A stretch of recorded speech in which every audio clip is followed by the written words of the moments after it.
started off with some real hands-on work. We're going to build our very first Drupal website. The Mom and Pop Inc. case study website is a very simple site. It's going to cover a lot of the fundamentals that you're going to need to know to build any Drupal website down the road. We're going to, in this series, end up covering things like working with the administrative settings, creating and managing our content, looking at how to work with modules and users, permissions, roles, access control, that kind of a thing. And then we'll also do a little bit of changing the look of our site so that it's sort of custom to us and not just what comes out of the box.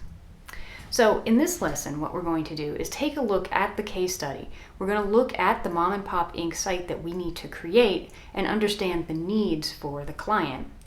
And then we're going to talk through our implementation plan and how we think it's best to approach the needs that we need to meet.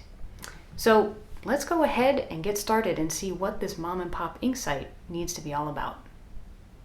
In this lesson, we're going to be taking a look at our case study and our implementation notes for the Mom and Pop website that you see here. Before we start to talk about that, though, I just want to cover very quickly which modules we're actually going to be covering in this particular series. What we're going to be looking at is mostly core modules. So we'll be looking at Node, which lets us create content and create our own content types. Comment, which allows users to create replies to nodes. User, which is going to allow users to log in and have roles and permissions to be able to do things.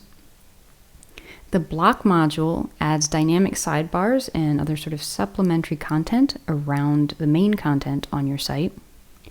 The menu module handles the management of all of the navigation, so you can have multiple ways of navigating. The path module lets you create friendly URLs. So by default, Drupal will have something that's a bit ugly like node/123. This lets you have a URL that people can navigate to with just a regular word. So something like example.com/about for the about page. Now the module filter module is not part of core. This will be the first contributed module that we work with to see how you can do that. And what module filter does is a very simple module that lets you quickly filter the list of modules on your module administration page. And so we'll see that in action in this series. And then lastly, we'll be looking at the core contact module, which gives you a simple contact form on your site so that visitors can contact you. Now the completed website is going to look something a lot like this. You can see this example site online at jumpstart.usingdrupal.com. And let's talk a little bit about our actual case study. So who are Mom and Pop Inc.? It is a small organic grocery store in the Midwestern United States, and it's run by the co-owners, Jean and Mike. Now, its current web presence is just a static HTML page that lists, their information about the company and its hours and locations and what promotions they have. But neither Mike nor Jean is comfortable with code. So in order for them to update the web page, like every week when they have a new thing that goes on sale, they have to pay their next door neighbor Goldie to hand edit that page for them because she's the one who knows the HTML. Now, because this is fairly tedious and it obviously creates a little bit of a bottleneck for them in terms of getting their information up, the site's often out of date, and that ends up being more of a pain for them to keep the site online than a use. So Mike and Jean would like to have a new site that they can manage themselves by just filling out web forms without having to touch any kind of a code. They don't want to learn code. So they're going to need some static pages like the home page and an about page. They need a contact form so that people can send inquiries into the store. They would also like a place to be able to post their announcements so that they keep them up to date on their own. So they would show things like weekly deals or in-store events that are going on, that kind of a thing. And they would also like visitors to the site to be able to comment on the announcements. But if it's an anonymous visitor, they want to have that approved so that we don't have a whole lot of spam going on.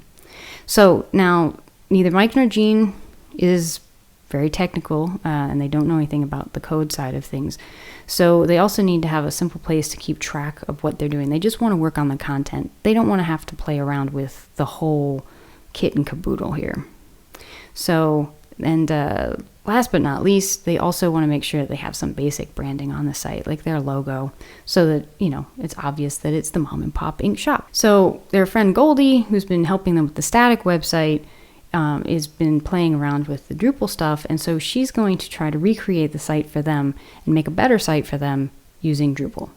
So that's the case study that we're going to be trying to accomplish in this series.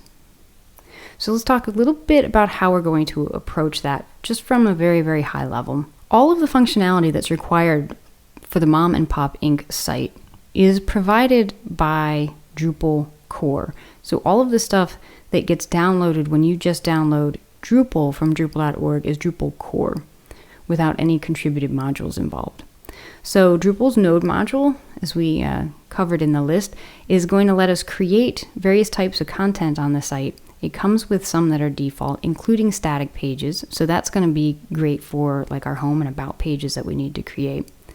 We're also going to use the core path module so that we have some nice URLs. So instead of node 12 or node 54 for anything on the site, we want them to be able to just give out a URL that's more like mom and pop /about, right? We want to have a nice URL that is a human understandable URL so that it's easier for people to remember. Drupal is also going to give us a really nice, robust role and permissions system.